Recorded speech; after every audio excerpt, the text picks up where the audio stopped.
Hands down, the epitome of great racetrack forever belongs to Watkins Glen. Speed, elevation change, passing zones, there are so many reasons Watkins Glen catches the eye of any racing driver, real or sim, and provides anyone a great opportunity to grab a win that they may not grab at another circuit. That alone makes round 3 of the Simpit Road Racing Series a must-watch, and it's happening now. Hi, welcome to Pit Stop TV and the virtual Watkins Glen. I'm Andrew Cardinale IV of JP Costa alongside. Welcome back, JP. Drivers have learned themselves, and, well, others actually as well. They've had a few run-ins with each other. They've kind of learned tendencies here and there, but nothing gets them quite ready for the test that we are putting them through today at Watkins Glen, and we're doing so without that backstretch bus stop chicane, so things are going to be a little bit faster and a little bit more difficult on these guys in those braking zones. Yeah, absolutely. Without the bus stop, turn 5, the carousel is going to be much trickier.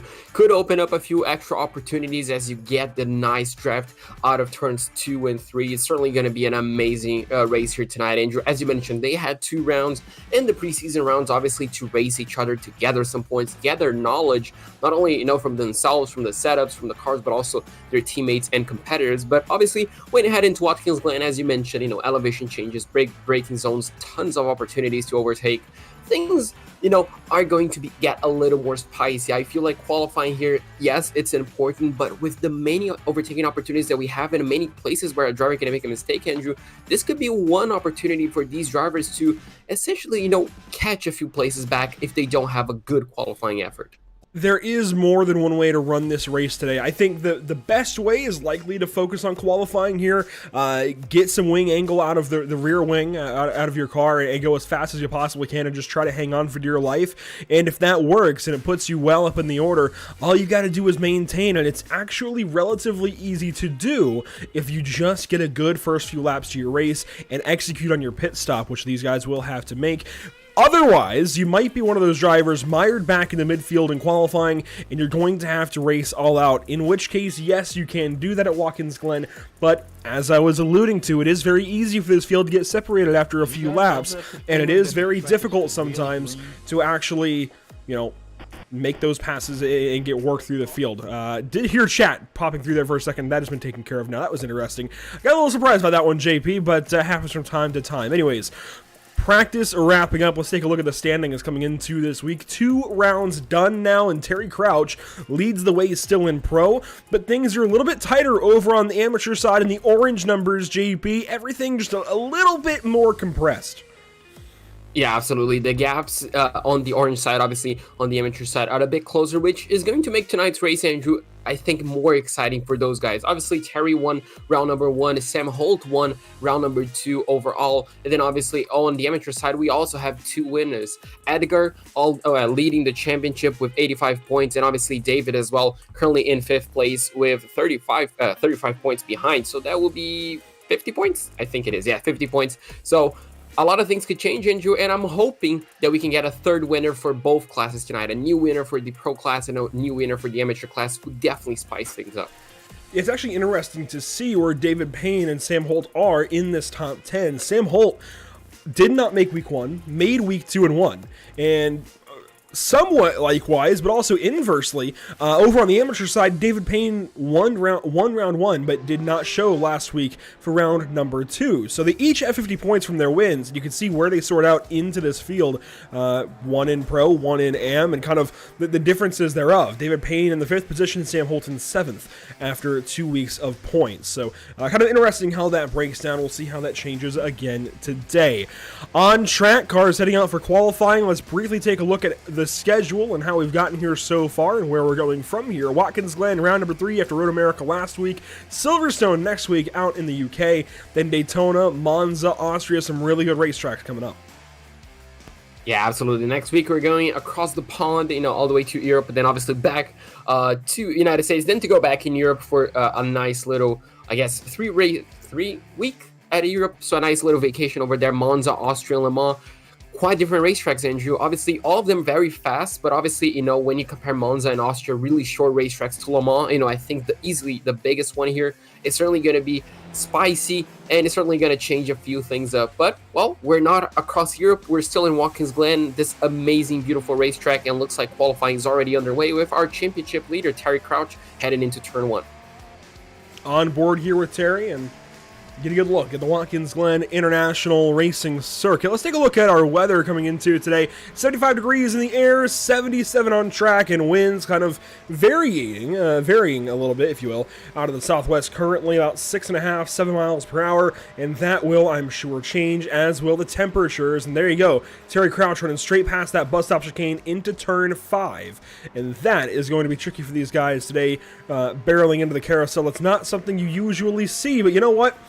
A couple of years back, actually, we started up a league within the Pit Stop TV Whiplash Media Circle called the Whiplash Racing League. We actually ran GTE cars, and we brought them here for round number 1 to Watkins Glen without that bus stop chicane, and it was a ton of fun. The only difference was we did not run the boot that year, that season, so we ran just the NASCAR course from there. But it is very interesting in a GTE car barreling down into the carousel like that. It is so tough to put the brakes on and stop the car into that corner without locking up, and we'll see if that changes maybe with the weather conditions throughout the course of the day. Here's an interesting paint scheme. Stand on it, rather. I almost said scanned on it, but Stand on it let us know about this one earlier this week, and that is very much a Valentino Rossi kind of homage, if you will, for car, well, 401, but he's got a 46 there on the side of the car. Of course, a nod, as I said, to Valentino Rossi, and that is a beautiful Porsche. A guy who could race not only on 2 but also 4 wheels. Let's see if Stand On It can put a good lap. Terry Crouch went with a 138.5. I saw he went a little bit wide, Andrew, at turn number 8, but looks like Stand On It could not improve on that lap. But you can see there the 426, 138.483, just over a tenth of a second faster than Terry, gets provisional pole. And this is somebody we have to watch today. He was fastest in practice as a big surprise. Kevin Burrows in a Porsche. Now you see Sam Holt goes to the top of the board, but Kevin Burrows seems to be the leading TLDR driver that is not named, that doesn't win, I should say, that is not named Sam Holt or Terry Crouch. So Kevin Burrows, a big-time surprise so far. We'll see if that carries on into the race session. Here's Flo Doms headed down the back stretch in his Ferrari 488.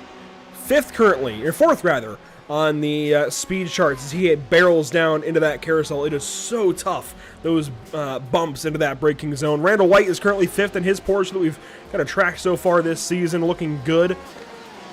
He's, I want to say, still 2nd in points. I'd have to check back on that one. That one's escaping me. Yes, he is. 18 he's points still behind. Second, by 2 points over Jan Christensen. So this is still very much, I think, the next best driver in this series, but we're starting to see more of those TLDR guys get to the top of the board and actually show their strengths. We'll see if Randall White is able to hold on for that 2nd spot or if he drops down a little bit through the order.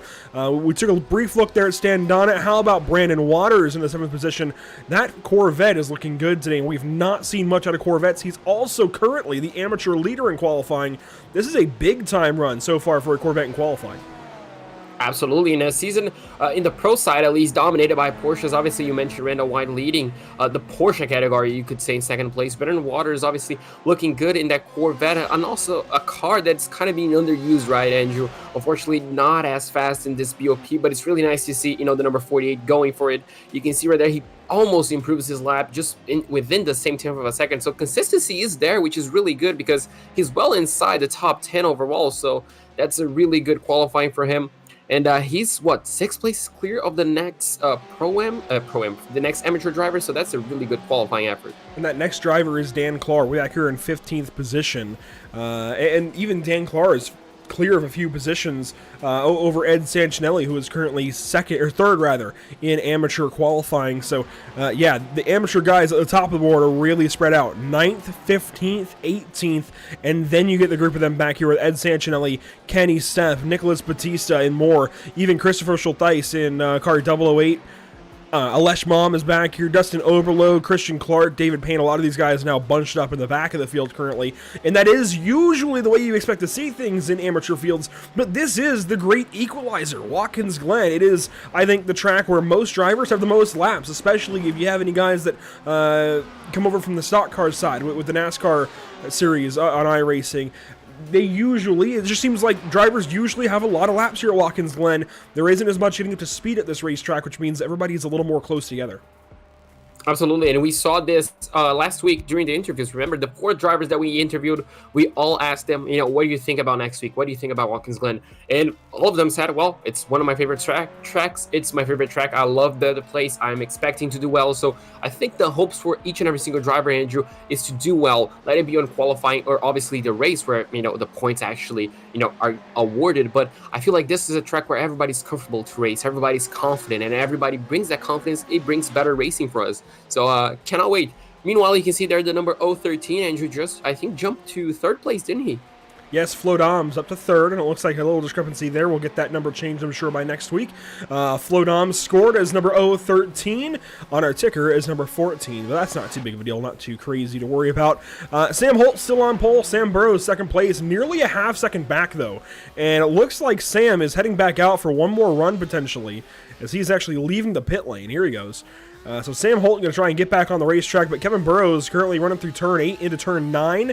And Todd Alea up to 2nd, only 4/10 off of Sam Holt. Now, I'm not sure that's going to hold against what Kevin Burrows is working on, but we'll see.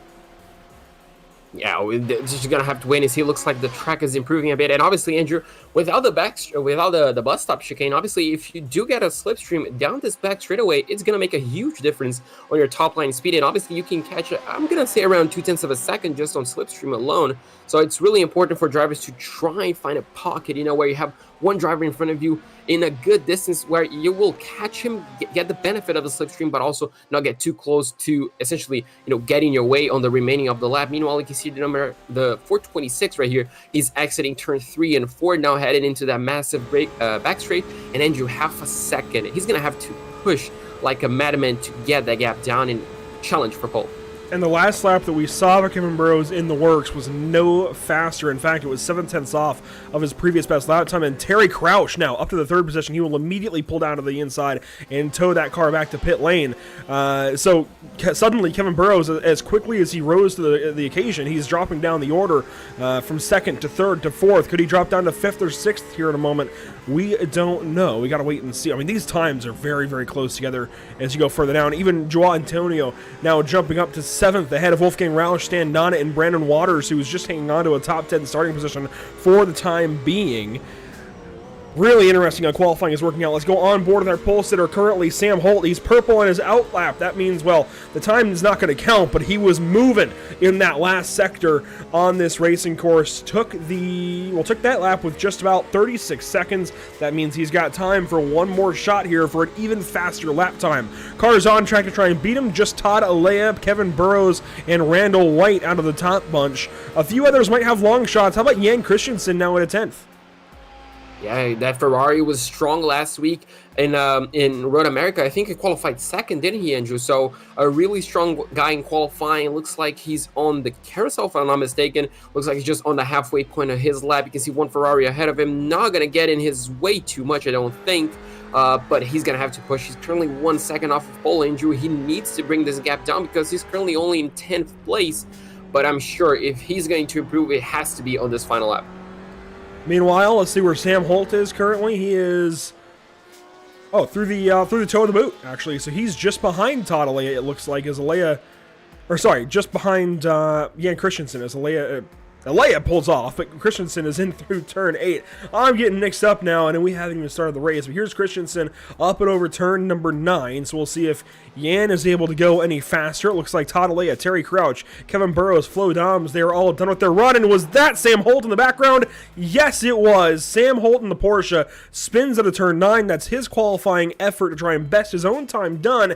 Can Jan Christensen pick up over 1 second to contend for the pole position? The answer is no. It is not enough from the Ferrari. Just barely. He pretty much matched his best time, Andrew, so not enough. Daniel Clark, let's see if he can improve a little bit on his time. Currently sitting at 139.57. He crosses the line nearly 3/10 of a second clear of his lap, and 15th. he's going to jump up. Yeah, he's going to jump up. So 15th position, that's a good qualifying improvement for him. Here's Ola Sarnquist. Saw a lot of him at Road America. Sven Lane, by the way, up to the 11th position. Just went faster. Moses Choi now up into 17th. Just went faster. Here's Sarnquist down to the start-finish line. Just going to get across the line, I think, in time. And does he improve? No, that lap time goes no faster for Ola, so he was the final car actually on track, interestingly enough. Sam Hinchey is in the pit lane. You can see his number 93 there, Christian Clark as well, and Clint Fletcher even right behind him. All three cars, well, they are in their cars, but they are on the pit lane, so they will not have the ability to attempt another qualifying lap.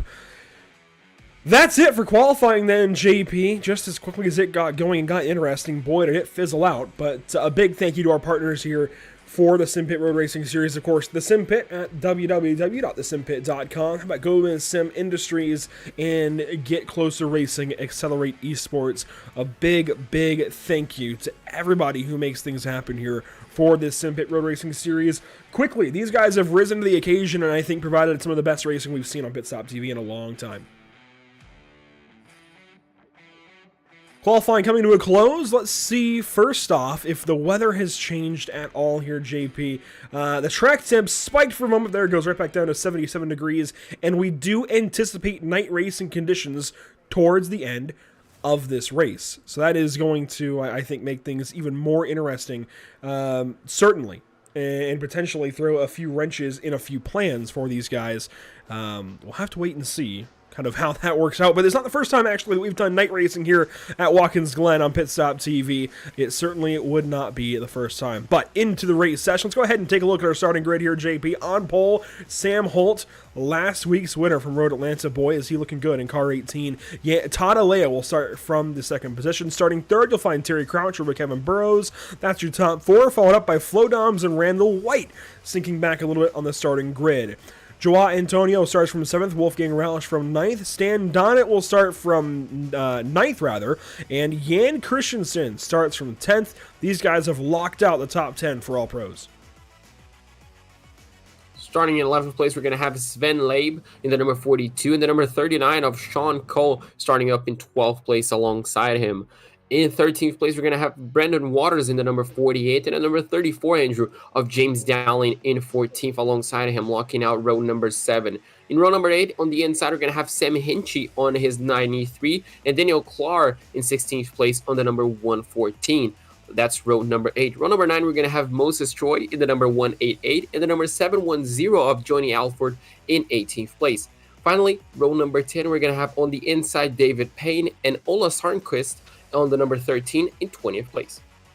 Starting 21st, you'll find Ed Sancinelli, won last week at Road America, takes over the amateur point lead just ahead of David Sarator in qualifying, and even Nicholas Batista. Kenny step back here in 24th. How about Christopher Schulteis in the 25th position? Alesh Mom there in 26th.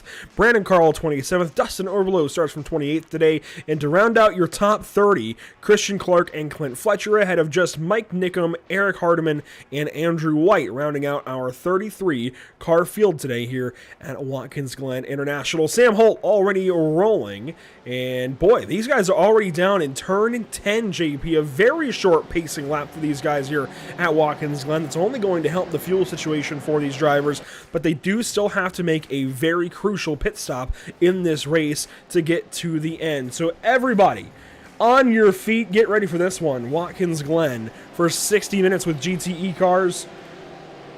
Sam Holt on pole, Talladega second place, and green flag is flying, racing at Watkins Glen.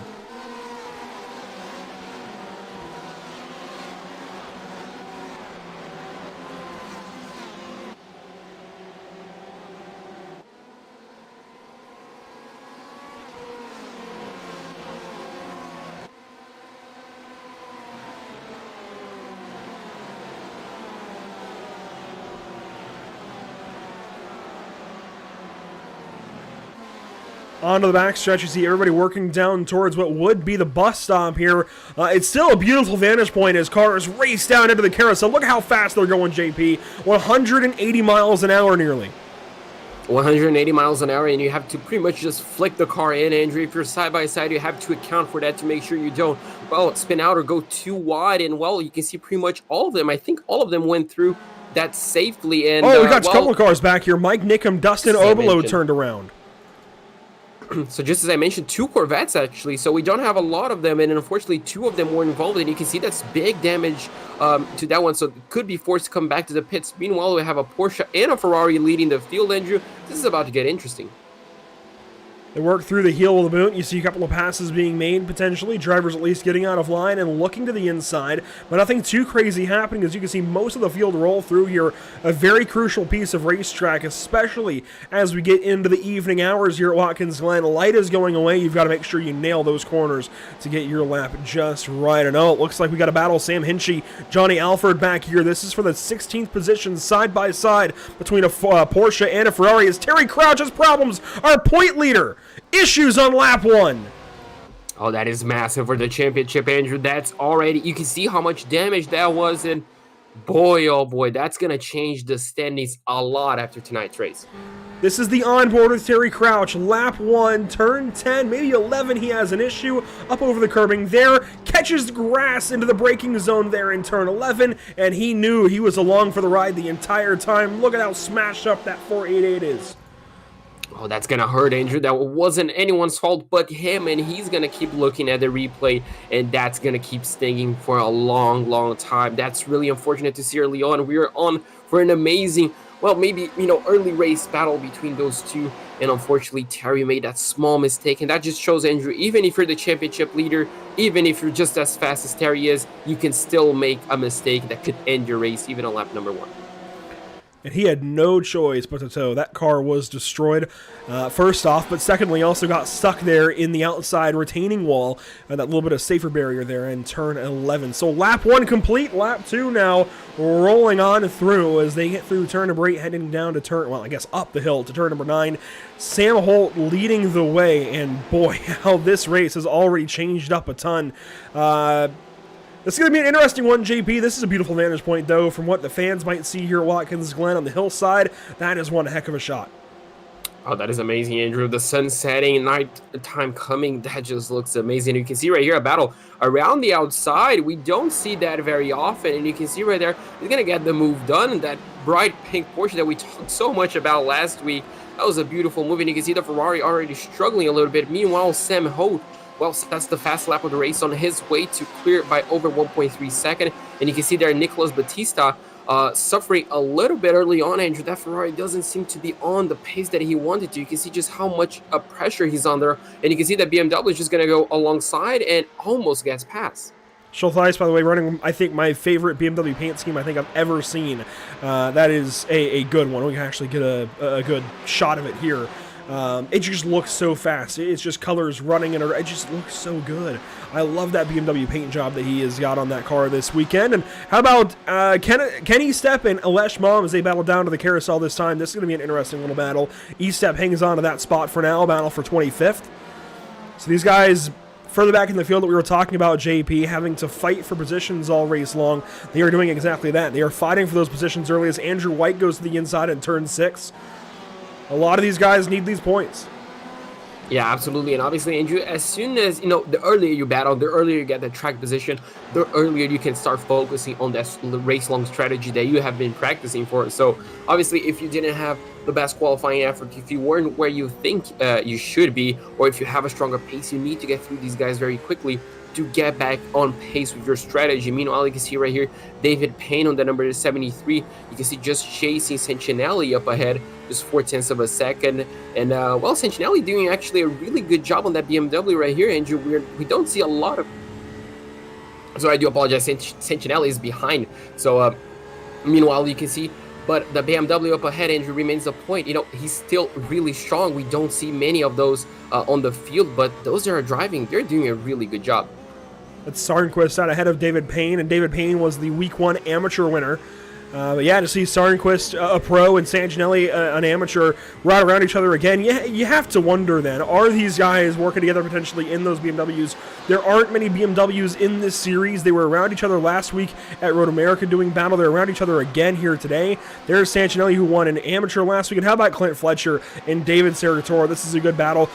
We're seeing Clint Fletcher, I think, really show up and show out here at Watkins today. This is a really impressive effort that he's putting together. Started really deep in the field, started 30th position, already 21st, and we're just coming up to 6 minutes into this race. I'm impressed, genuinely. That is a really good place from Clint, isn't it, Andrew? Just, I mean, fantastic. He's just getting two guys and just passing them. You know, there's just nothing holding him back. The car just is clicking for him, which is really good to see. Obviously, that's going to bring a lot of confidence to him, you know, just being able to close up and pass these guys. So he's doing a fantastic job. Cannot wait to see how far he'll go up the road, Andrew, by the end of the race, because as you mentioned, only 6 minutes of racing and he's already up 9 positions. Worth mentioning, just ahead of Clint Fletcher, Ola Sarnquist did lose the position to David Payne, the amateur winner from week 1. So that Porsche goes on by. 2 BMWs now line up ahead of Clint Fletcher. And we'll see if he's able to get by those cars. It's interesting to me that Ola has been having these troubles this season as a pro driver. He just is not able to get up into that top 15 kind of cutoff area that we see for the pros versus the amateurs. I don't know what it is. It might be the car. I'm sure that's kind of the easy answer, is that it's likely the car. There's a problem up ahead. Wolfgang Rausch, issues in car 71. He goes way off and loses a lot of positions here.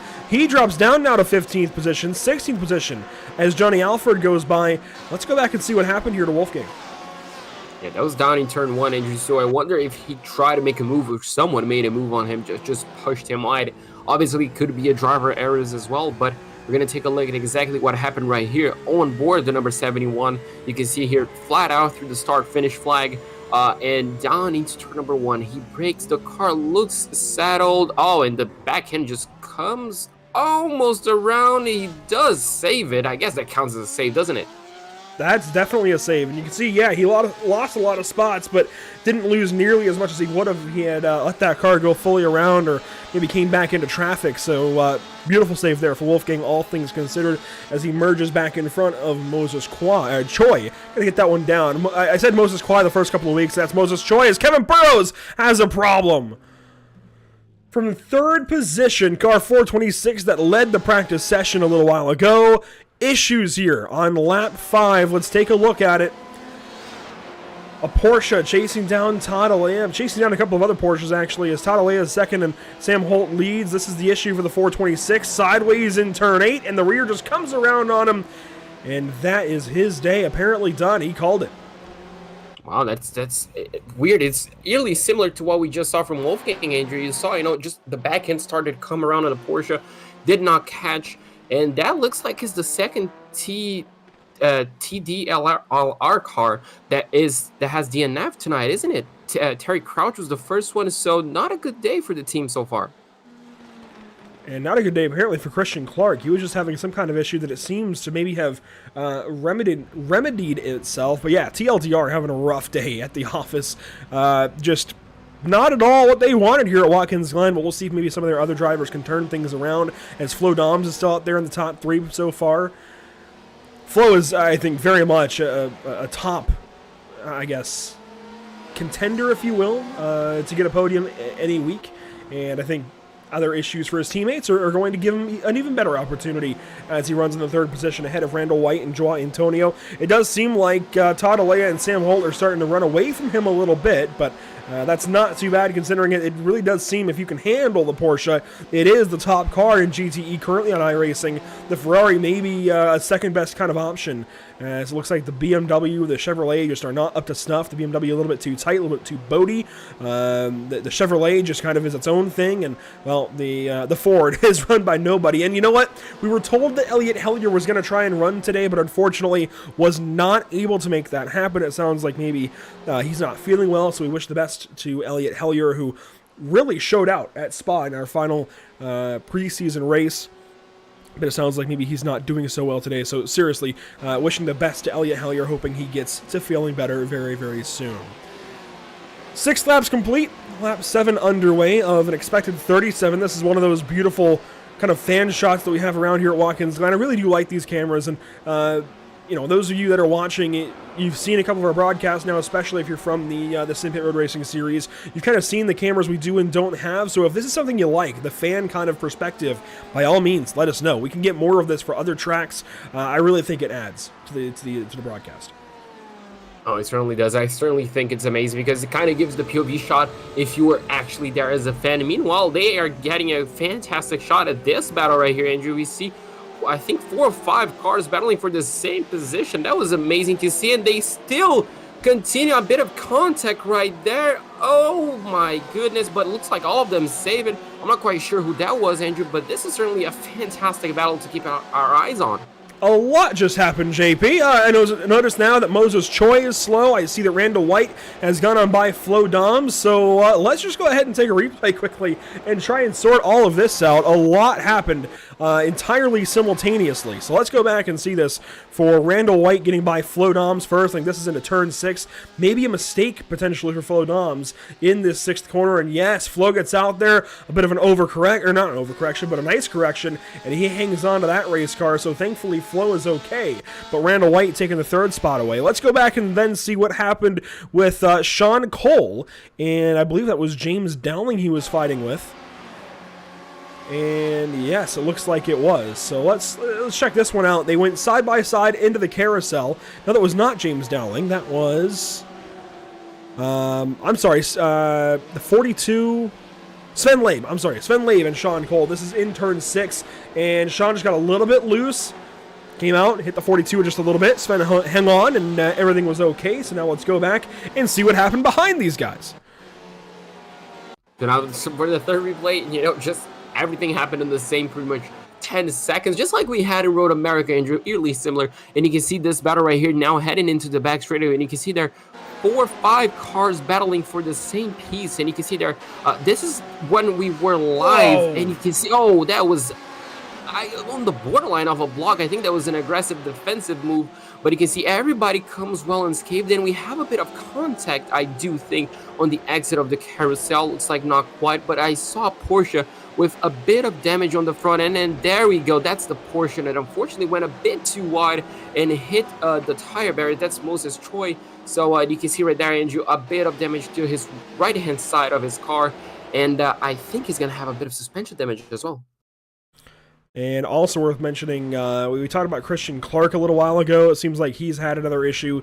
This is the core event way back here. Was running 29th position. Actually, currently is 29th position after starting 29th. Let's go on board with Christian Clark and check out what happened to him at, again, virtually the same point in time. In the S's, just not enough grip. I think might not have cut the wheel enough and just runs out wide into the Armco. And now we're seeing an issue potentially for Christopher Schultheis. This is a bit of an interesting one for him, and not what we expected at all for this BMW art car, but let's check this out. So you can see this is pretty much on the mid part of the circuit. Into turn 8, yeah. So on that back straightaway, pretty much the second back straightaway. And you can see just, well, loses the backhand again, Andrew. That's the second time we've seen that a car doing that on the exact same corner, but this time of a BMW, which, it's a car that it's not supposed to do that. The Porsche is a bit trickier to drive, but the BMW doing that, I think, was a bit of rear lockup that happened just there. Hard to say, but yeah, he could have hustled the rear gear and just downshifted a little too quickly and got that rear end geometry a little bit out of ordinary, as this is one heck of a battle. Sean Cole, boy, he's putting an effort in here with James Dowling and Sven Labe. We saw the contact a little bit ago between Sean Cole and Sven Labe, and now he did not want to let James Dowling by, but eventually had to give in, and Sean had to give that position up, now running in the 8th position. Started 12th, though, so he's up 4 spots. Attrition setting in a little bit, and we're not even 15 minutes in. And this is a really good race from Sean. Last week, he had a bit of problems early on in the race, did a comeback race, finished well inside the top 20. Now this time, Andrew, currently sitting inside the top 10, a really good place for him to be.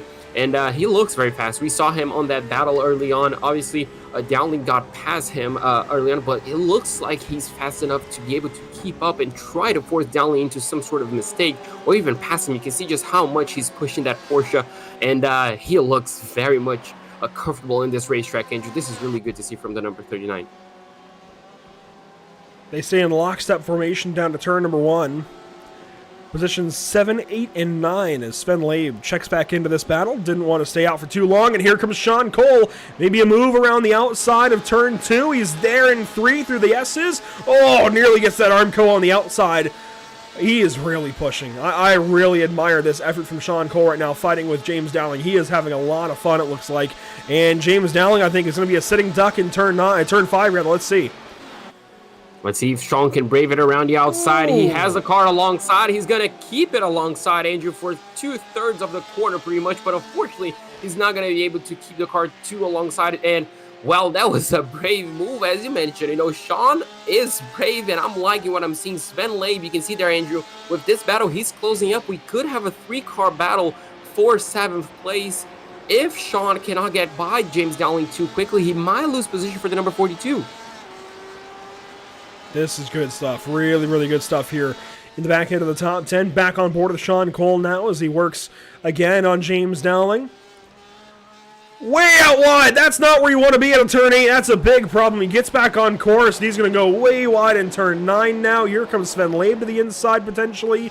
And nope, Sean Cole shuts that door as somebody gets loose that was standing on the brakes into turn 9 to lock that car down.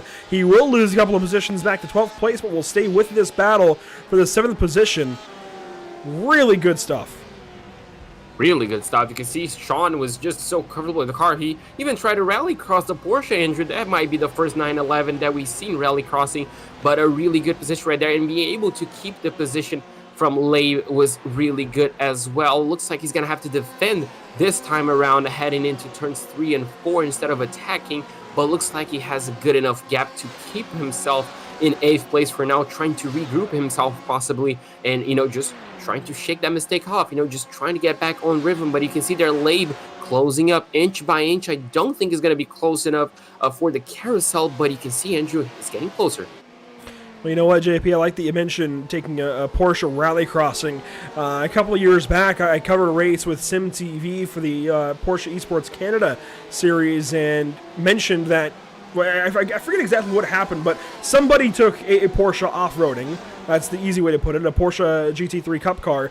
And I said then and there on that broadcast that I think Porsche should look into a rallycross department. And Sean Cole, I think, trying to reinforce that. Yes, Porsche should look into a rallycross department because these cars, sometimes the way they handle, they just want to go out to the grass and have a little bit of fun outside of a racing circuit. So Sean Cole, thankfully, hung on to that car. I'm surprised, honestly, there wasn't more of an issue with turn 9 when he got back on the circuit, JP. I'm very much impressed by the car control there from Sean Cole to get back on without too much issue.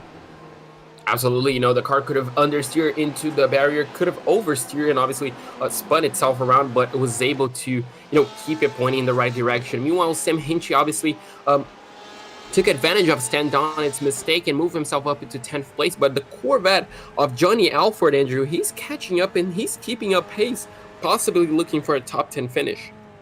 Really good day for Johnny Alford. We have not seen much success out of anybody driving a Chevrolet Corvette yet this season, but this, I think, is the breakthrough race potentially for Corvette in this series. And with Dan Clark now leading, we're going to have to go back actually and get a replay from about 4 laps ago. Brandon Waters, who sat on pole in amateur, is out of this race by 4 laps, JB. He's down in 29th spot now. That does give the lead to Dan Clark and the Porsche, but we're going to have to go back and get context on that one. That is huge for the amateur class. Absolutely. Sometimes with all this battle, Andrew, that just passed on by. Great eye for noticing that. So I'm eager to see what exactly happened to our amateur leader. And I wonder, Andrew, obviously we're just going to find out in the replay, but it could have been any number of things that obviously cumulated to, him being out of the race. I think I may have just found it. Let's go back. I think this is just purely a connection issue for Brandon Waters. On board here with him. And it looks like in the S's, he just flat out disappears. If it is a connection issue, Andrew, that's got to be heartbreaking, doesn't it? I mean, nothing you can do whatsoever leading. Well, especially because you can see here, that's Sam Hinchey behind him. He was ahead of Sam Hinchey, who is currently 10th. So if this is purely a connection issue for Brandon Waters, and it looks like it is, that is disappointing.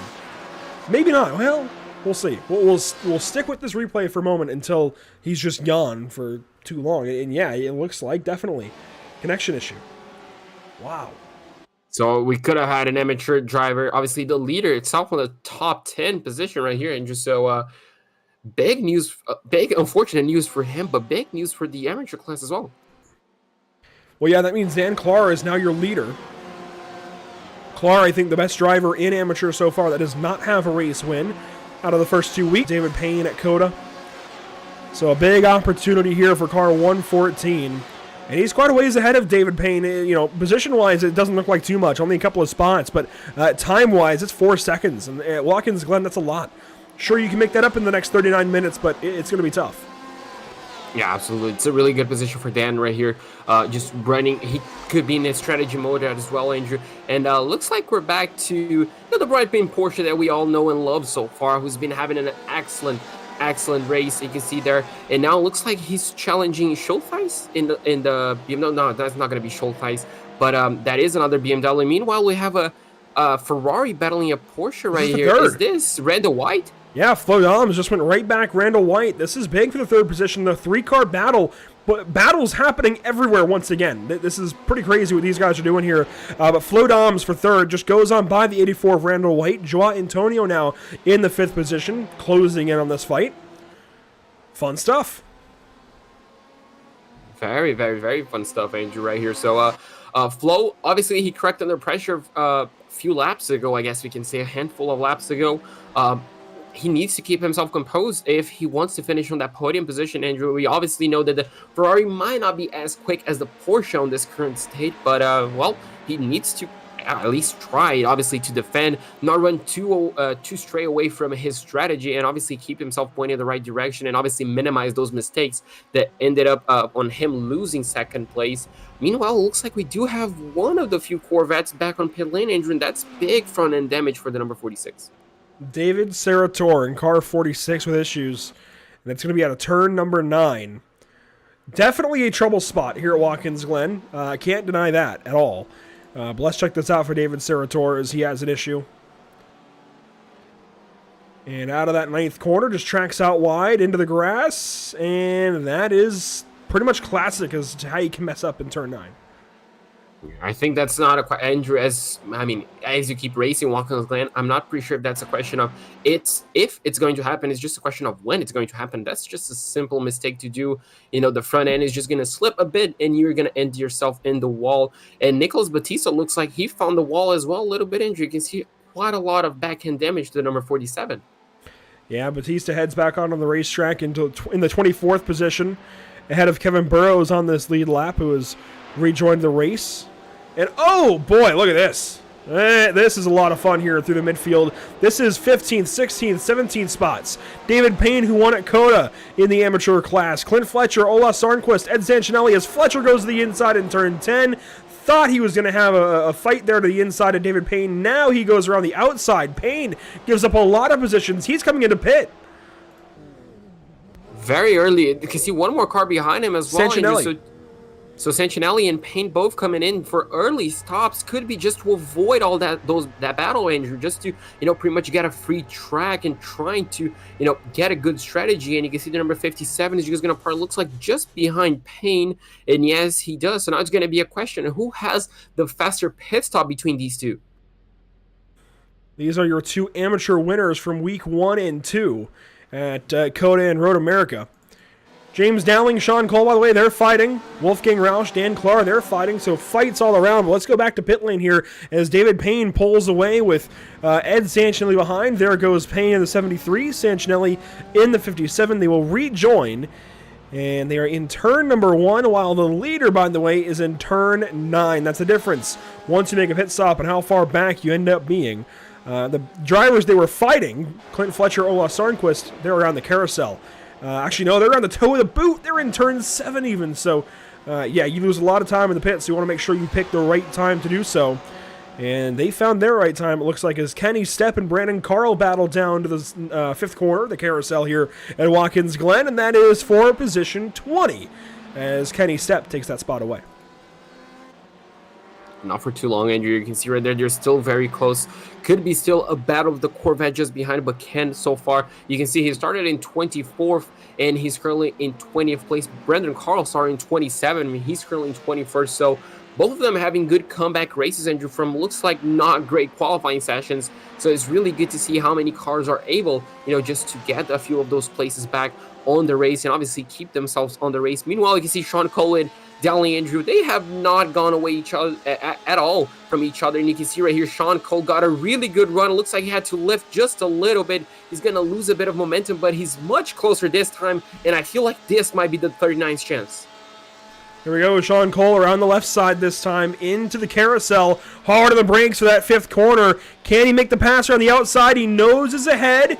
He's almost got James Dowling clear, but just not going to happen yet, it looks like. Finally, the fire to turn 6, and yes, that pass is complete for Sean Cole as Johnny Alford gets on by as Sam Hinchy in the background. That is a Corvette moving into the top 10 now here at Watkins Glen. Well, 2 fantastic moves, looks like, Andrew, on just, on the same corner pretty much. We don't see a lot of cars, a lot of GT cars making moves along the outside, so that was impressive from Sean Cole. Now, Alford obviously getting himself in a Corvette up into the top 10. That is fantastic to see, so I'm loving this, just this battle on the bottom end of the top 10. This is just fantastic to watch. It really is, and, we love when people stream their races. I want to mention that first off. And we love when we're able to check in with somebody as exciting as Sean Cole is to watch. So what we're going to do, and we're going to make this change live. Well, not change, but this, I guess, addition live. I'm working on it now, but I see what that guy, Sean Cole, is doing over there. Let's go ahead and bring up his Twitch, actually, and kind of show you what's going on for him. This is going to be a little... Here we go. Working on getting this up on the screen. And there you go. You can see Sean Cole's perspective as it's a little bit delayed compared to what we're seeing. But if you can work with that delay, that's kind of what he's seeing. So let's now look at the gearbox. And here comes the 34 rather, of James Dowling. So you'll be able to see in the bottom right the battle from Sean Cole's perspective on his stream. This is pretty insane. This is fantastic. You can see right here, he defended beautifully. He just went a little bit deeper on the braking, and you're going to see that from his point of view. Now he switches to defend the inside line, and he does that very well indeed. So from attacking really well, you can see right there, Sean defending really well as well. So he has both ends of racing covered, Andrew, on that side, and that's him obviously in 7th place. But now he's going to have to defend and pull away from the number 34 just behind him. And obviously, when you're the car leading, Andrew, I feel like the nerves are a little bit higher. Obviously, you can see the car on your mirror. You don't know if he's going to make a move or not. And this is really interesting to see. And obviously, a great idea from you to bring his point of view, to bring his stream up. And I would have loved to see a Pit Stop TV replay of his face when he got that move around the outside. But unfortunately, that's going to be for the next time around. While he continues working in the 7th position, let's go back and check in with Johnny Alford, who's now putting some pressure on Sven Lane. By the way, this broadcast brought to you by Gomez Sim Industries. Johnny Alford, 10th spot. Let's go on board here as he works on 9th. And you can see this might be a move for him. Andrew Downing to turn number 1. He's pretty much got the bumper, but he's going to back off and just wait a little bit. You can see there a small mistake from Laban. That could cost him, Andrew, on the end of the straightaway. You can see that Alford avoiding a little bit of the slipstream early on, and he's going to have the full benefit on this back end. But looks like the Porsche just has a bit more legs than the Corvette on the low end, Andrew. And you can see right there, the gap is not closing up too quickly, so Alford might have to wait until the next straightaway to try to make a move. Oh, Sven Lane, did you see that car into turn 5 there, JP? He was all over the place. The rear of that Porsche dancing around. It really took a weird set there. And oh, somebody out in the wall. That is Sean Cole. Oh, no. We can bring out the perspective. There it is. Sean Cole having issues into turn 6, and he has already taken that car to the pit lane. Oh, my goodness. And on the corner, he was so comfortable overtaking and defending as well, Andrew. That's definitely got to hurt. Let's check this out for Sean Cole. Battling here with James Dowling for a long time. And it looks like he had turned 6. Made a mistake potentially. Got in the back of James Dowling maybe. I just got no. really weird on the brakes. I don't know what happened to him. Yeah, maybe a small hardware failure, Andrew. Maybe just, got caught, missing his braking point a little bit, tried to avoid contact, and obviously nowhere to run after that, nowhere to avoid the contact with the barriers. Let's check it out from the gyro cam. I think he just, a little bit brain fade maybe. Got a little surprised by James Dowling's brake lights, it looked like. And when he hit the brakes, the car just kind of chattered into the corner. And my goodness, I don't know if that was just too much lockup or I'm really not sure. That is a bizarre moment for Sean Cole. But you know what it does do? It frees up James Dowling and gives Johnny Alford now the 8th position as he's past Sven Labe. Granted, Sven is now looking to the inside for the carousel and goes right back by in that Porsche. These fights are fantastic.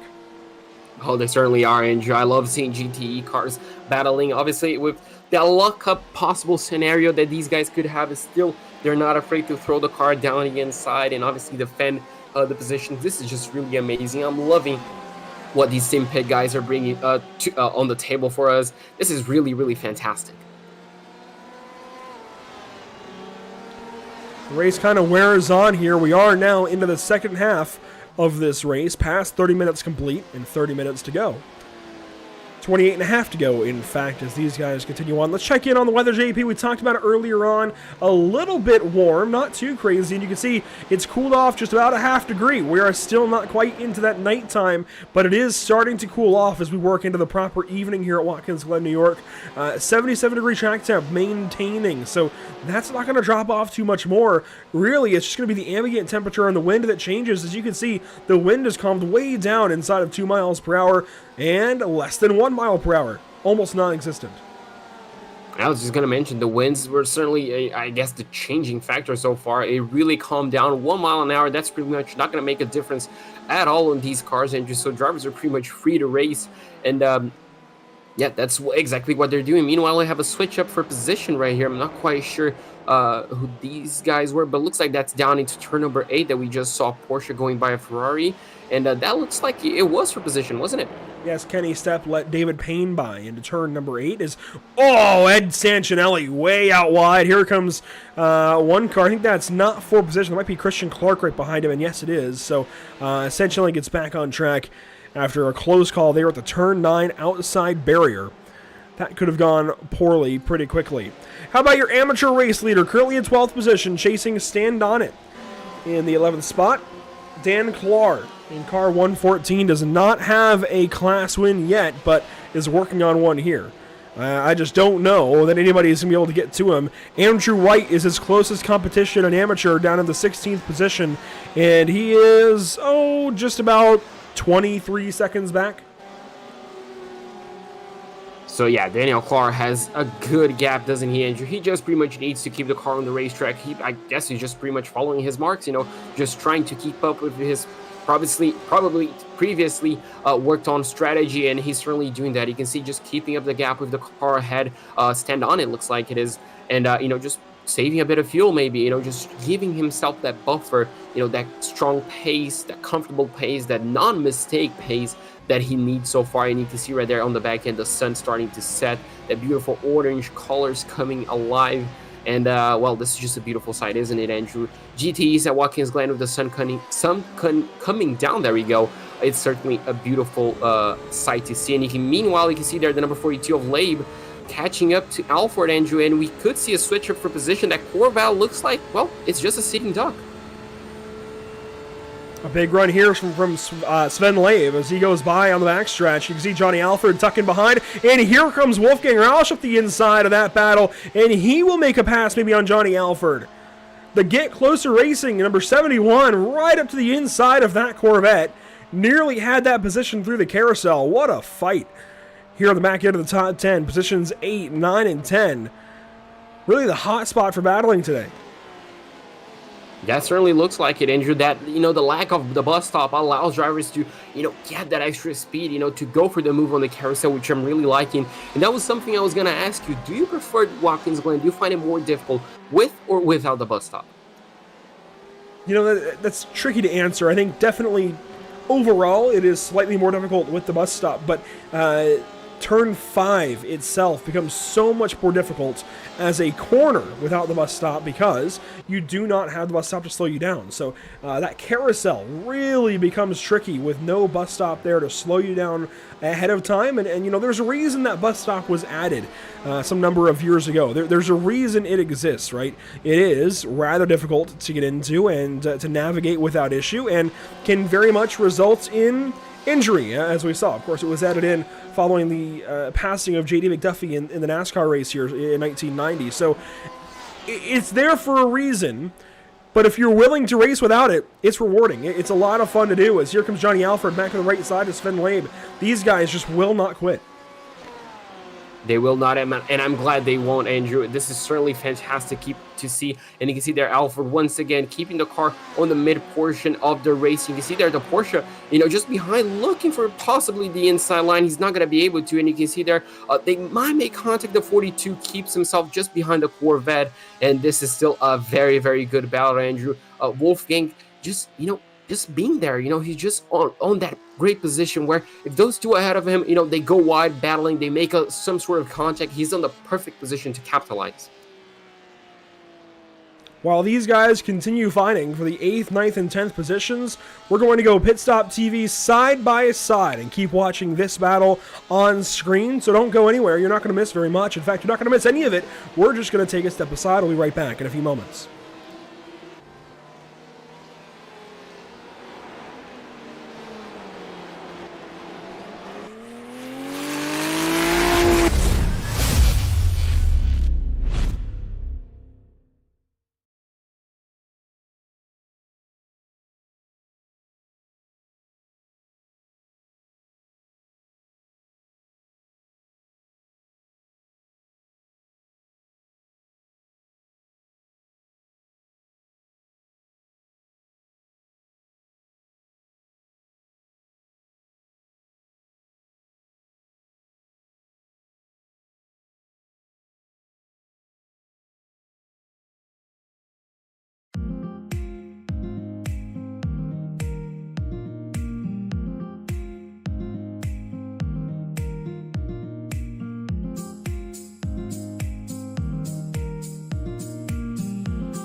Have you found yourself trying to hide your joy because you're unhappy with your teeth? Your smile is the first feature noticed in an interview, on a date, or in family photos. We want you to be able to shine bright as your best self, and our teeth whitening system is the perfect step toward restoring your confidence.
Welcome back fully to Watkins Glen International. Not much has changed, although you have seen some battles on the racetrack, and pit lane is just picking up, JP.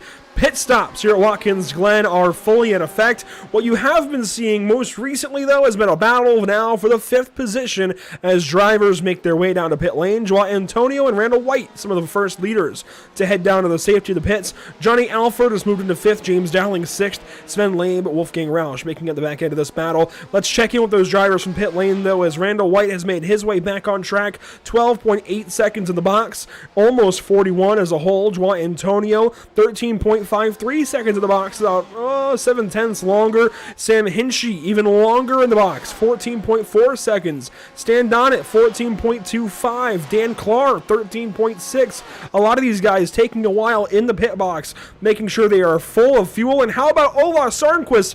A killer pit stop. He must have had a penalty. Oh, absolutely. And just as you mentioned, a few drivers taking a bit longer. Ola, 53.96 second. Andrew, over a minute and 20 seconds on the overall pit lane. That certainly has to be a penalty. Holt as well just comes by the pit lane. You can see it on that first box. It looks like he's going to actually lead every single lap. He exits the pit lane. Talladega as well on that second pit box. Flo Doms coming in for his top as well. Jan Christensen, everybody coming in. Looks like this is the cutoff line for every single car, Andrew. And you can see right there, now this is going to be exciting. The race on the pit lane. Who has the best fuel strategy amongst these guys? Yeah, we really haven't seen much from the leaders today. They've been spread out. We've been watching a lot of these guys further back in the field. So this is a good opportunity to check in with them as they leave the pit lane. Jan Christensen heads out. Wolfgang Rausch should be here soon. There goes Johnny Alford. He is side by side with James Dowling in the pit lane. Who fires up first? Alford will clear the 34. And that is sorted. Sam Hinchey goes on by Wolfgang Rausch. By the way, there's Hinchey in the background as Rausch works back onto the racetrack. And that gets sorted out. Sven Labe a little further back. What a race here at Watkins Glen. Fantastic race, Andrew. The best part, we still have 17 minutes of racing still left to go. And you can see these guys are still going to go at it. Alford and Dowling. Dowling on the outside heading into the carousel. We saw him trying to do this before. He wasn't able to. Now he can. You can see, and he did. Outside, he cleared the Corvette, so that Porsche really has some strong straight line speed, Andrew. But you can see there, Alford definitely not ready to give up. The big thing, though, is Dowling took 0.8 of a second less fuel than Dowling took less fuel than Alford. Way less fuel. So this is big. Alford's still in this battle despite taking more fuel and having the ability to push the rest of this race. Dowling may have to back it up a little bit and save just a little bit of racing fuel to go the full distance. Sam Holt does lead here as we're at 16 minutes to go. Lap 27 of 37. And he has led every single one, JP. You mentioned it on his pit stop. 26 laps of the 26 completed have been led by Sam Holt. That is impressive. That is, last week he wasn't able to lead, I think, 2 laps, if I'm not mistaken, due to the pit stops. This time everybody came in on the same lap, so he's going to retain that. And if he has the fastest lap, this is going to be the Grand Slam. And Andrew, Sam missed the first week, as you mentioned, came back. The second week, got pole 1. This week, he got pole again and is on course to yet another dominant victory, this time by twice the gap so far that he won by last week. So, the number 18 is looking very, very strong, Andrew. And, with the DNFs that we had early on in the race, he's definitely now a championship contender, if he already wasn't by last week's performance. Well, yeah, with Terry Crouch taking that big DNF, that big hit on lap 1, I think the entire championship just opened right back up. But it's going to be tough now for Terry, I think, to actually hang on to any kind of point competition. Maybe not any kind. Certainly he can get back in there, but it's going to be tough when you have guys like Sam Holt and Talladega, Flo Doms, Randall White to race against, even Jan Christensen. And, well, if Elliott Hellier comes back, that's going to be a lot of points that go his way. And just another position that gets in the way of Terry Crouch's comeback, potentially, in this season. Let's check in through the rest of the field here briefly as Ed Sancinelli works on David Payne and Moses Choi. This is 15th, 16th, and 17th. A pro in Moses Choi, and then a couple of amateurs in David Payne and Sancinelli, each with a race victory so far this season. And this is a fantastic battle right here, Andrew. two Porsches, one BMW going at it. All German cars, obviously two different manufacturers, but looks like one of them backs off. And interesting, could be over strategy, but look at that BMW engine. They're definitely going for it. 14 minutes to go after the pit stops. It's time to push, isn't it? David Payne now has the position to defend, and, well, he certainly needs to do so. Essentially with a bobble in 9, that was Moses Choi who gave up the spot into turn 8. I think just letting these guys do their battle as they are class competitors, and Moses is not. Here's Johnny Alford getting back by James Dowling. Wolfgang Rauschel, a problem in the car 71. Turned around in turn number 1, gets back going, but he will drop down to 14th and is now about 4 seconds ahead of David Payne. We'll see if maybe that battle closes up here soon. But here we go. Johnny Alford, James Dowling once again down to turn 5 into the carousel. Dowling with the position again as we have 13 minutes to go. Time is running out, and these guys will not stop this battle. This is fun. Absolutely not, Andrew. This is so interesting to see. I think Alford has a bit better pace than Dowling at this point, but you just see that the Corvette does not have the same straight line speed as a Porsche. It looks like it's just a bit slower, 1 or 2 miles an hour, and that's really just, making life difficult for Alford to try and get him alongside. You can see now Hinchy just behind them too, and obviously if he has the same straight line speed as Dowling, he should be able to get by Alford, but he could also just be biding his own time and just, admiring the battle, essentially hoping that these two make some sort of small mistake that allowed himself, the number 93, to go by. But meanwhile, you can see right here, Alford and Dowling, they're definitely going for it, and I'm loving this battle. Behind these guys, Stan Donnet is closing in on Sven Lave. That would be for the top 10 if Stan can get there. Dan Clark's not far behind either, but this battle really catching our eye, certainly. There is a battle ahead of these guys as well as out of the top 10. Flo Doms, Randall White separated by just about 6.5 tenths on the racetrack. So a lot going on in this top 10, JP. Most cars in the top 10 are battling. How about that?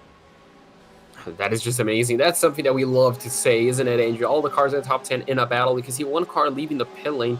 Looks like that was a lapped car, and you can see right here, once again, Alford lining up to try to make a move, making those S's a bit wider to maybe, just, grab a bit more speed on those outside lane. Now he's really close to Dowling. Can he just use the slipstream? And you can see right there, he's not closing up too much, Andrew. They're pretty much, the same straight line speed, with Alford getting the benefit of the slipstream, and you can see not close enough to make a move down the inside. Dowling is getting saved by that straight line speed. Alford looks around the outside in turn 6. No opportunity there. Ahead of these guys, Flo Doms and Randall White, they're nose to tail as they round turn number 8. A look at the Ferrari and Porsche. Flo with just enough of an advantage right now, I think, to breathe easily. Certainly more easily than Dowling at this point in time. Then there's Sven Lave and Stan Donnet. They head out of turn number 7 up towards turn number 8, and you can see that battle we were just watching ahead of these guys with Sam Hinchy, Johnny Alford, and James Dowling. Dowling leading this bunch over Alford in the Corvette. A couple of Porsches in a Corvette, and I love what Alford has been able to do so far, JP. This is something we've not seen yet, is a Corvette actually be able to fight. So he's hit something. He has hit just the right stuff within this setup, at least for Watkins Glen. This is really impressive, and I like it. This is fantastic, Andrew. This has been the performance of the night for me. Obviously, Sam, he's doing a fantastic job, 12 seconds ahead of Talladega, but, the fights that Alford is able to do and, the positions he's able to gain, the confidence he's putting on this car, just really being a bit slower than the Porsche has just been nothing short of fantastic. And you can see there once again, he cannot lift at all through the S's, and you can see he's just going to close up a little bit, and now he's going to get into the back straightaway, trying to use a bit of the slipstream to match the speed of that Porsche. And you can see right here, he's just going to close, but it's not going to be enough once again, Andrew. This has to be frustrating. Well, I think right now, this is very much by design. I think he's sitting back. He should be closing a lot more. This looks like it's by design for Johnny Alford currently, and looks like he's planning some kind of attack, because that was scary over the curbing there on the exit, but it looks like Alford is very much sitting back and waiting for the opportunity that he likes best, potentially, as we have this battle just behind these guys. Stan Donnet, Sven Lave, Dan Clark closing in. Clint Fletcher back here in the 13th position. Very good battle between these 4 cars. Just got to keep watching things all around the racetrack as Alford and Hinchey close back in once more on Dowling. I really think Alford is just waiting. I don't know if he's saving fuel. He shouldn't have to, certainly. But I think he's just waiting. We still have 10 minutes to go, plenty of time before he has to make this pass. And, you know, you mentioned, even in our side-by-side, we were talking privately, and you mentioned a moment ago, the drive of the night potentially here for Johnny Alford. I would agree. And I think the only other driver really other drivers, I say in plural, in contention would be Sam Holt, who's leading this race by 12 seconds. I think that's a gimme, really. But also Clint Fletcher, who is back there in the 13th spot. Two really good drives out of Alford and Fletcher alike. But, you know, we're going to have to make it an award, I think. I don't know what we're going to call it just yet, but we're going to have to work on something there and come up with something similar to the F1 Driver of the Day award. I think that might have to happen. Maybe Pit Stop TV MVP, potentially, for drivers that just really excel. And, it's going to happen at some point. And Andrew, now you mentioned, you know, just him holding back, you know, looking at the previous laps, Dowling just got past him with such ease, you know, along the outside of just some extra straight line speed that he could be just waiting for the final few laps to try, you know, and remain ahead of that Porsche. Now, it could be a strategy. Obviously, the fuel that we mentioned on the pit stops could be playing a factor too, you know, just trying to wear off, you know, a bit of fuel, maybe, you know, trying to save maybe for an extra attack. And you can see right here, he's definitely forcing Dowling into making a few mistakes, and he's definitely looking around the outside, but I don't think he's going to be able to do it. But you can see that Alford, I think he has a bit more pace at this stage, and he has to be holding back. Meanwhile, Sven Lamb loses 12th position to Clint Fletcher. Problems continue for this 42 car. He was initially battling for the 6th and 7th spots and has since dropped out of the top 10, nearly out of the top 15. He started 11th, as high as 8th position, battling with those guys like Sean Cole and James Dowling a little while ago, and now is just sinking through the field. Wonder if maybe he's having to conserve some fuel as this race winds down. 7.5 minutes to go, in fact, inside of that, as we continue this battle with Alford and Dowling. And once again, down into turn number 1, you can see how close Alford is. He's not going to look down the inside, I don't think. He's just going to be, you know, just taking his time, and you can see right there, Dowling this time goes a bit deeper maybe on turn number 1. He's going to go a little bit defensive, as he has been doing on those previous laps, and Alford now following him. And Andrew, you can see just how close he is. Maybe this is the lap.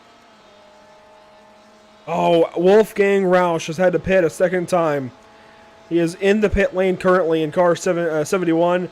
Problems for him. He will drop well down the order as we stay on board with Alford. 167 miles per hour. And he lunges to the outside there with a carousel to the outside of car 34, James Dowling. Side by side. This is for 7th. And Alford's there on the inside.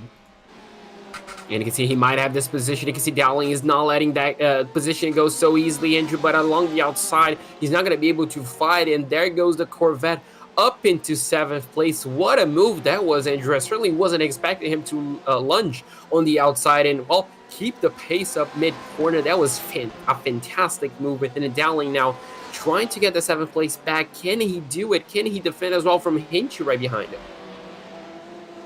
We'll have to wait and see. 6 minutes to go. I will mention Wolfgang Rausch had, it looks like, left the pit lane and had to go back to the pit lane. Let's go back and quickly see if we can figure out what's happened to him here. It's really tough to tell. He came into the pits, and I think that might have been the result of some damage for car 71. You can see there is quite a bit of damage to this car when he gets close to us. There we go. A lot of damage there to the side. But we'll see here in a moment what happens to him in the pit lane. Let's bring this up to when he pits, and we'll kind of just watch from there. So Wolfgang Rausch into the pit lane, started 8th today, currently 23rd and sinking. Comes into the pits, you see some cars going by, but I'm really curious as to what happens here, because he comes in to box pretty early, and then it looks like he tows. Very, very odd. Very odd.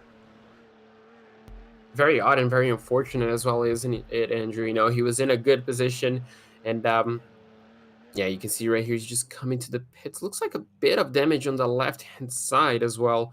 It doesn't look, you know, the bumper doesn't look as flat, and he just, as you mentioned, remains there. He's currently in 24th position, you know, just dropping. So, really weird, just really weird thing to happen. And actually, I just found what I was talking about. You'll see here in a moment. He starts to drive away and back out onto the racetrack, and then comes to a stop and tows back to the pit lane. Very interesting for Wolfgang. While that happens, we're inside of 5 minutes to go. Dan Clark currently leading an amateur competition.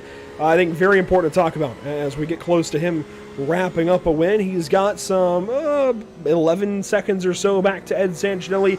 It's not the advantage he had earlier, but it's still a healthy one as he's got plenty of time to work with there in car 114. I think, again, as I said earlier, he is the best driver currently in the amateur class that does not yet have a race victory, and that is quickly going to change. Certainly is, Andrew. Less than 4 minutes for him to go. What is that going to, what is it going to equal? 4 laps around? 3 laps maybe? For him just to keep the car on the tarmac. He has been doing such a fantastic job, just kept his pace up. I don't think he went for any unnecessary moves. He was just, saving fuel, just enjoying his race, running at his own pace, didn't overdrive the car at any moment, I don't think. And he's certainly, collecting the fruits of tonight's performance. Really solid effort out of Dan today. Started 16th, currently 12th. He was as high as 11th at one point. And is just riding around now behind Clint Fletcher, who again has to be up there for consideration for Pit Stop TV MVP, if you will. 30th to 11th, 19 positions in this race. That, in and of itself, is one of the most impressive drives we've seen here on Pit Stop TV in a long, long time. And he's doing it in a pink Disney Princess Porsche. Boy, do I love that design for Clint Fletcher as he currently rides in the 11th position. Another drive worth talking about, certainly, is Johnny Alford, as we have so much today. 18th to 7th, but he's doing so in one of the least used cars in this series, a Chevrolet Corvette C8R. It's impressive what he's been able to do today. Not a drive we usually see out of a Corvette in this series, and certainly a refreshing one. We're going to keep talking about that one for sure, I think, as he rides in the 7th spot. 2.5 minutes to go, though, JP, and I think really the MVP of the day has to be Sam Holt. Clear the field by 14 seconds. It's hard to argue against, isn't it? Just a fantastic performance. He got pulled by over 0.3 of a second, I think, at the end it was, just from lap number 1, from the drop of the green flag until probably the checker flag. He hasn't looked back. He's just been on his pace. Looks like he has patience with the lap cars. Obviously, 14 seconds ahead. He's not going to lose that in 2 laps.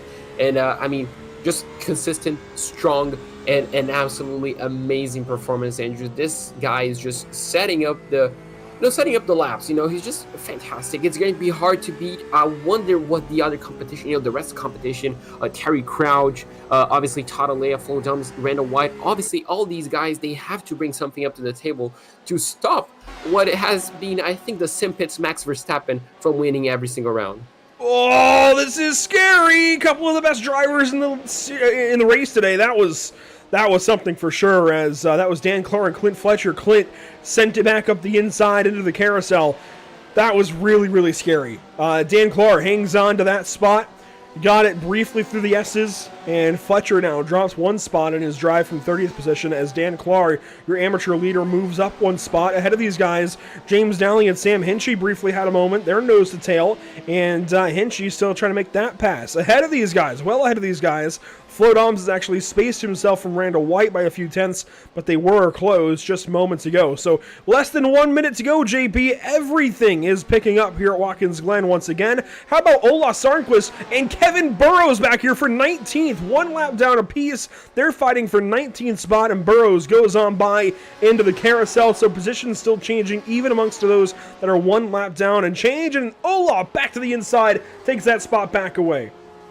Can he keep himself on the inside? He looks like he's going to try to shut the door. He's on the middle of the road. He does so. Can he get the BMW stopped for turn number, looks like turn number 6? Yes, he can. And he's going to remain in 19th position for the time being. So an excellent battle right here. And just so, the white flag is pretty much out and they're still battling, which is really good to see. Even a lap down, they're not going to give up that easily. Meanwhile, you can see there's Sam Holt, the number 18, and it looks like he's going to get this is actually going to be the final lap for him. It is the white flag presented by Whiplash Media Simcams. The final lap here at Watkins Glen, and Sam Holt is out front by 14 seconds. Ladies and gents, on your feet for the Englishman. Sam Holt out of turn 11 will take another win in the Simpit Road Racing Series. A big win here at Watkins Glen for sure. What a performance. What a performance, Andrew. I'm going to call him again the Simpit's Max Verstappen so far. What a drive. Talladega is going to come home in second place, 13.7 seconds behind. And then we got to wait another 10 seconds pretty much for Flo Doms to exit the final corner. You can see him flashing his headlights. He's going to be the class victor of the Ferraris, if you can call that. Randall White is going to finish just behind him in fourth place. What a battle these guys had. Meanwhile, you can see that James Dowling looks like he's going to be holding Sam Hinchey for 8th place. And you can see that Antonio Christensen and Alford are going to finish in 5th, 6th, and 7th. Meanwhile, these two are going to battle to the line, but I think the number 34 will have the advantage. Dowling will hang on for 8th over Hinchey in 9th. And Dan Clark will come around at a turn. Oh, this battle's not over. That was Clint Fletcher on the wall trying to get that spot back away, but Dan Clark will finish in the 11th position here today. Clint Fletcher will take 12th, and Clint sends it off into the barrier, Jimmy Johnson style. That is the race done for Clint Fletcher, but Dan Clark, what a race for him, taking the amateur victory here today at Watkins Glen. Victory number 1 for him on the season. Impressive stuff out of Dan Clark for sure. The final car to finish this race will be Moses Choi as he comes around turn 10 and into turn number 11. He will take the checkered flag here, at least the final car on the lead lap to finish this race. It looks like, no, Nicholas Batista just to checker. So yes, Moses Choi, the final car to take the checkered flag in order, and he will finish in the 17th position here today. Impressive stuff out of the entire field, JP. Impressive. I mean, on round number 3, and I think we have a strong contender for the best race of the season, don't we, Andrew? Yeah, it feels like we say that season after season, no matter what series we're covering, we always have those really good races early on, and it just feels like, yep, that's it. That's the mark that we're setting for the entire season, but we've still got some really good racetracks ahead, so that might not be the case here for the Simpit Road Racing Series. Let's take a look at our unofficial race results. After 60 minutes of racing at Watkins Glen, Sam Holt, your race winner. Exactly. Sam Holt, 13.818 seconds ahead of Talladega in second place. Flo Dom is going to finish in third place. An excellent result for him. Randall White just, a second behind Flo in fourth place. Joe Antonio with a quiet race, Andrew. I was going to mention, he has been consistent and, just has been running his own race so far. A really good performance for him in fifth place. Jan Christensen in sixth ahead of Johnny Alford in that beautiful performance on that Corvette ahead of James Dowling, Sam Hinchey, and Stan on it in 10th place. Finishing 11th and your amateur race winner, Dan Clark in car 114 over Clint Fletcher by just one. I guess that number changed a little bit. It looks like 6/100ths of a second or so between those two drivers. Sven Ley will finish 13th. Ed Santinelli there in second in class there in 14th overall. David Payne 15th. Then Moses Choi, Alesh Mom, Andrew White, Ola Sarnquist, and Kevin Burrows wrap up your top 20. Alesh Mom on back was a lap down. Brendan Carl is going to finish in 21st ahead of Ken Eastap. Nicholas Batista in 23rd ahead of Wolfgang Hush. Mike Nickab is going to finish in 25th ahead of Christian Clark, 5 laps down. Sean Cole, unfortunately, we saw that mistake happen pretty much live on both point of views. Andrew in 27th ahead of David Saratoni in 28th. The Schulteis in the number 008 is going to finish in 29th ahead of the number 48 of Brandon Waters, 20 laps down. We have a few more cars. Terry Crouch, obviously, after that lap 1 incident, he's going to finish in 31st ahead of Dustin Oberlo in 32nd and Eric Hardeman in 33rd. Very quiet days out of Oberlo and Hardeman out on lap number 1. Terry Crouch at least technically completes that first lap, albeit not really, as he got towed back to the pit lane. A really rough day for him as he will finish 32nd, it looks like. And JP, this is the first time we're not talking to Terry Crouch at some point after the race, so that's, I think, really telling of the day for Terry here today at Watkins Glen. First up, though, in post-race interviews will be then your overall race winner, Sam Holt. And we have the driver out of the UK. Sam, what a race once again. Every single lap led here today. You had enough of a lead then at the pit stop to not lose a lap led. How'd you do it? Hey guys, that was certainly a lot more comfortable than last week, that's for sure. It was a shame to see Terry crash out on the first lap because I think his pace would have been good. And same for Kevin as well, he had issues early on. But yeah, it was good fun. Now, not to hit on kind of the gimme story, if you will, but next week we head out to Silverstone. That's got to feel, I guess, like confidence for you going into the 4th race of the season. 2 wins already in 3 races. It feels like that 3rd win is coming quickly then.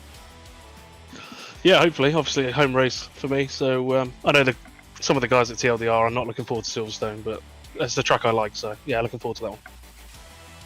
Now, as far as the rest of the season goes, I know you don't want to see Terry Crouch with that issue on lap 1, but as far as your driver championship goes in this series, it looks a lot more likely with Terry Crouch taking a big hit, but it's still up for grabs, still up for the fight for the next 7 races. How do you execute week in, week out, no matter what circuit you go to try and get that championship? Just drive the same way. Just try and be consistent and, yeah, as quick as I can be, really. I mean, it's a long championship, so we'll see what happens. I like it. A man of few words. They're very, very confident there, Sam. Congratulations. Another big win this time at Watkins Glen. Every single lap led. We'll see you next week at Silverstone. Cheers, guys.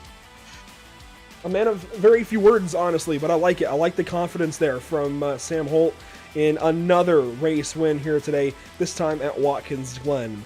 Let's throw it on down to our amateur race winner, JP. It's Dan Clark with, 0 laps led technically overall, but quite a few laps led in class.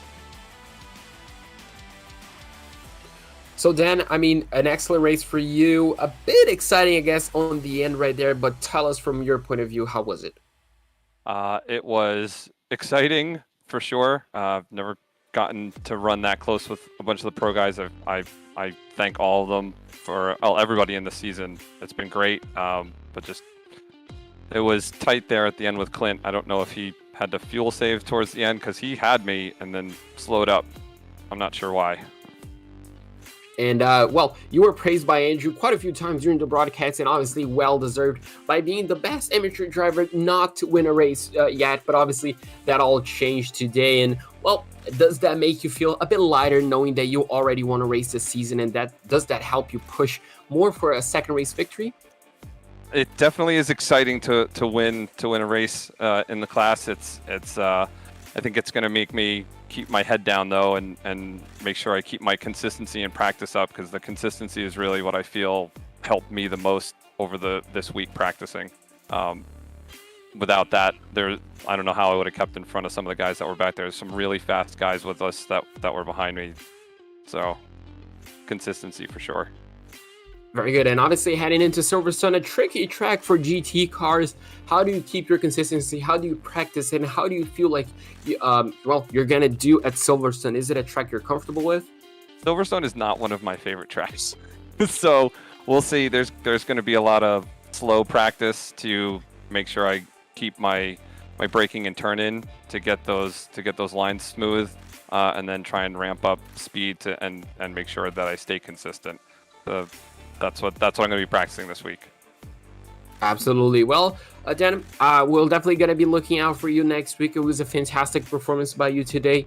And, hopefully you can bring home great results just like this one. Thanks very much, guys. Thanks for the racing, everybody. You guys were awesome. Absolutely. And, Andrew, that was Daniel Clark, race winner. Well, and now you're going to have to find another candidate for the best amateur driver without a win, I think. Yeah, it's going to have to be somebody else out in the field, but it's not Ed Sancinelli, who finishes second in class today, because Ed does have a win coming last week at Road America. And Ed, it's another podium for you. In fact, you're only one step down from a week ago at Road America. Another solid finish for this BMW. How do you take that BMW M4, that big boy, or I guess M8 rather, and fight against these guys with more nimble race cars and do so well? I'll tell you, it's a bit tough. I mean, I feel like I was on the limiter the whole time. I've got a little downforce into it, and at times I feel like I'm trail braking everywhere just to get the car to turn and get through the corners. But yeah, just trying to stay consistent and trying to keep the car under me. And we're going somewhere where I think that BMW is really going to chug a little bit. Silverstone next week, completely flat, or at least darn near flat. It's not easy to get a car to turn on a flat surface. It's a whole lot more difficult. So how do you prepare for that challenge? Well, I think we're going to have to go back and look at the transmission and assess the gearing for sure, and probably take a little wing out of the car as well. But yeah, I want to try to keep the car under me for most of the season and try to be consistent, because I know that some of the guys are really fast, David Payne in that Porsche and a lot of the guys up front. Yeah, it's just really hard to hang in there. Sometimes you have to use traffic to try to just hang on to them. Well, there you go, Ed Sanchez with another strong run in this Simpit Road Racing Series this season. Ed, congratulations on another podium finish. We'll see you next week then at Silverstone. Best of luck to you in that BMW. Thanks, guys. Thanks for all you do. Take care. Ed Sanchez, another strong finish here this season. Maybe not entirely what he was looking for. Certainly would have liked to get a win, but a really strong run. It still finishes in the top half of this field, in the top 15 even, in the 14th spot. So a really strong day for car 57. JP, that does it as far as racing, as far as driver interviews, but how do you sum up this one here at Watkins Glen? Oh, I think, just as we mentioned, this is a very strong contender for the best race of the season. It was just fantastic. It was non-stop battling, drivers going side by side, drivers diving to go for moves, even on the outside. That was just fantastic. I had high hopes for Watkins Glen, Andrew, but all of them were exceeded. And, just now waiting for Silverstone, eager to see what these guys are going to be able to do around there. A tricky track on the GT cars, in any car, I guess you can say, that doesn't have, high downforce levels like F1s or prototypes. But I'm sure these guys are gonna give us a fantastic race to watch. Yeah, Silverstone next week, then Daytona International Speedway, Monza for round 6, then Austria, Le Mans, Sebring, and Fuji. And, man, that first broadcast at Fuji, it still feels like it's a long ways away, but it is coming up quickly. And how about our first broadcast at Le Mans later this season as well, on November the 20th? That's going to be exciting. 2 brand new racetracks that we've never covered before here at Pit Stop TV, making the schedule, and they are rounds 8 and 10, both big-time races for this series then as we get closer to determining a champion. We're still in the early stages, though. Let's kind of focus back in. Race 4 next week, Silverstone, is going to be a blast.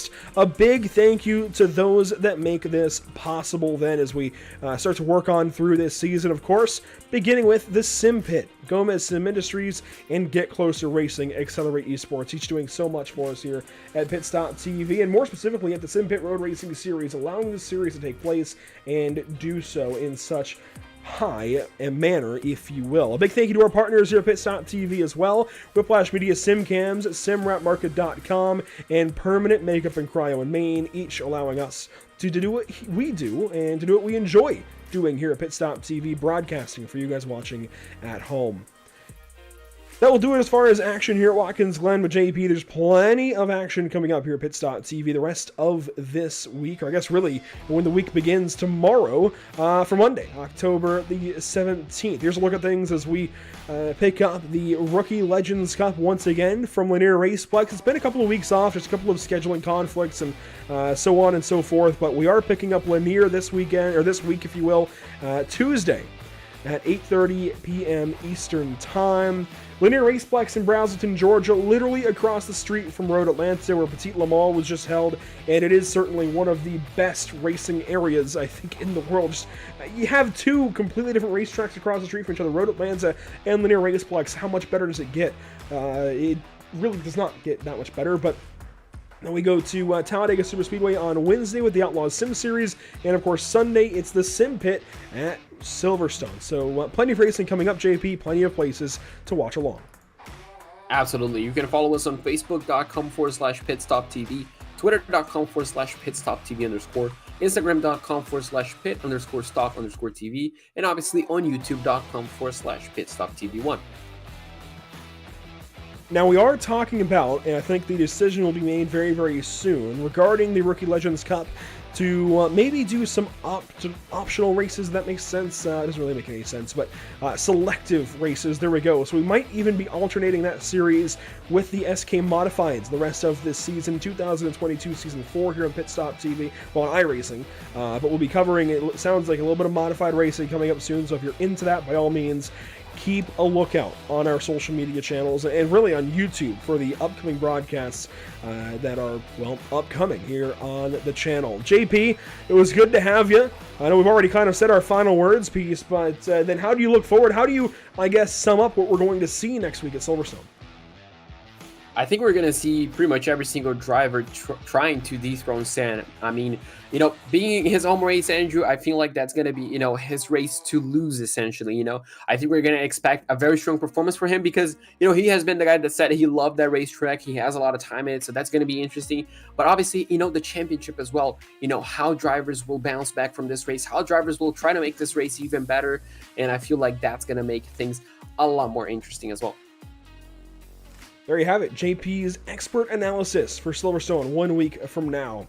Again, this Simpit Road Racing Series brought to you by Gomez Sim Industries and Get Closer Racing. Accelerate Esports. It's been a lot of fun today here at Watkins Glen, but that is going to do it for us here at Pit Stop TV. We thank you so much for tuning in and joining us for this action from the virtual Watkins Glen International, and we hope you will join us again very soon. Again, upcoming broadcasts include the VRS Rookie Legends Cup on Tuesday from Lanier, then the Outlaw Sim Series from Talladega Superspeedway on Wednesday, and of course the Simpit right back here on Sunday afternoons from Silverstone later this week, or I guess really a week from now. So make sure to check in for all of those. Until then, though, have a great night. We'll see you next time.